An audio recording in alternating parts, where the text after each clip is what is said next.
princes passed a number of sleeping guards, drugged, so Akran told. They would sleep till dawn. This was done with the help of the kitchen staff. There were still plenty who didn't wish war.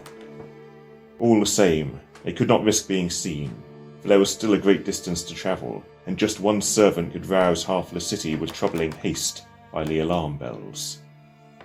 They wove a slow path up from the dungeons, and from there they snuck towards the stables, finding no one except snoring guardsmen, moving as quickly as they were able.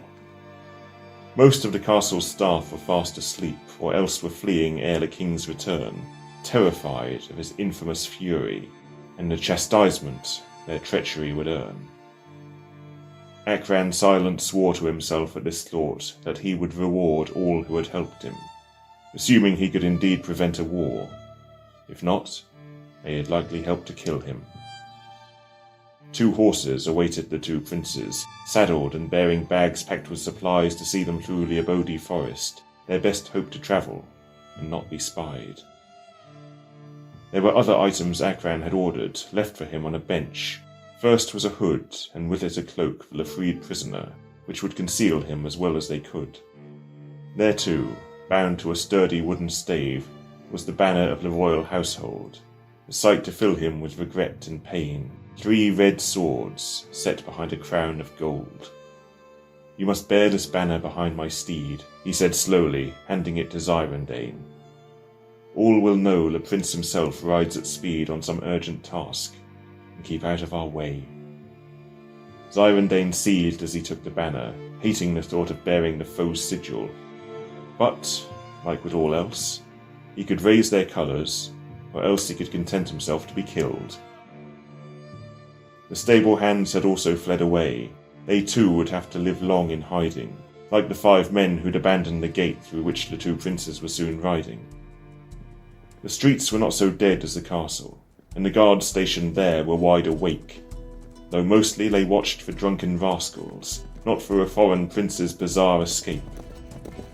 All eyes turned to them at once, however, as they rode by at speed on the narrow streets.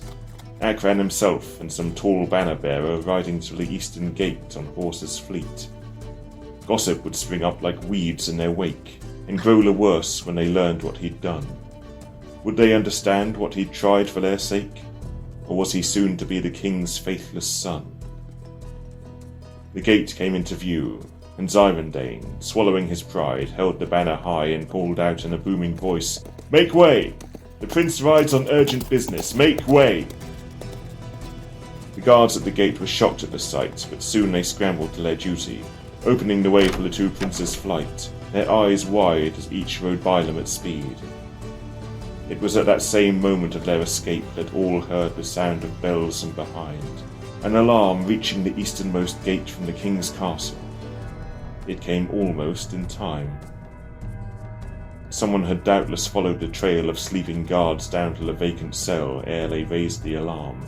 Stealth had now failed, and all they could do was ride like hell. Zyrandaen cast the Syrn prince's banner down to lessen his weight and gladden his heart. He let himself believe he was homeward bound, even though peril was yet to depart. Their poor horses were starting to tire, and the forest looked wretchedly far away. But such was their need in times grown dire. They had to seize every second they made.